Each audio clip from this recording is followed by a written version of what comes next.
প্রায় প্রায় 5টি মন্ত্রণালয়ের নথি পুড়ে গেছে। এর মধ্যে আমাদের ডাক টেলিযোগাযোগ বিভাগ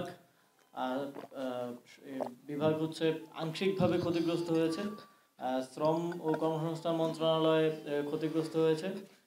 যুব ক্রীড়া এবং স্থানীয় সরকার পল্লী উন্নয়ন সমবায় মন্ত্রণালয়, এছাড়াও রোডস অ্যান্ড হাইওয়ে সেটাও ক্ষতিগ্রস্ত হয়েছে। এই রোডস অ্যান্ড হাইওয়ে ডিভিশন আর হচ্ছে ডাক টেলিযোগাযোগ ডিভিশন আর বাকি 3টা মন্ত্রণালয়, এই মোট 5টা মন্ত্রণালয়ের নথিগুলো ক্ষতিগ্রস্ত হয়েছে। এর মধ্যে যুব ক্রীড়া মন্ত্রণালয়ের নথির কার্যক্রম অনলাইনে থাকার কারণে সেটা আমরা রিকভার করতে পারবো, কিন্তু স্থানীয় সরকার পল্লী উন্নয়ন সমবায় মন্ত্রণালয়ের কার্যক্রম পুরোটাই অ্যানালগভাবে হয়, পুরোটাই ফাইলে হয়। সুতরাং যেই শাখাগুলোর নথিগুলো আসলে পুড়ে গেছে সেগুলো কতটুকু রিকভার করা যাবে সেটা ক্ষয়ক্ষতি নিরূপণ করার জন্য আমাদের মন্ত্রণালয় পর্যায়ে একটা কমিটি আমরা করেছি।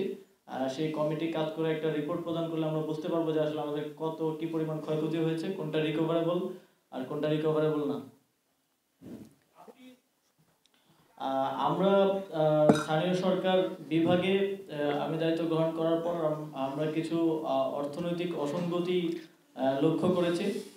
বিশেষ করে একটা জেলায়, পিরোজপুর জেলায় যেই বিভিন্ন প্রকল্পের যেই বরাদ্দ দেওয়া হতো সেখানকার পিডি সহ সেখানে পুরো একটা কার্টেল করে সেখানে অর্থ লোপাটের প্রাথমিক প্রমাণ আমরা পেয়েছি, এবং এর সাথে সাবেক মুখ্য সচিবেরও প্রাথমিক সম্পৃক্ততার প্রমাণ পাওয়া গিয়েছে।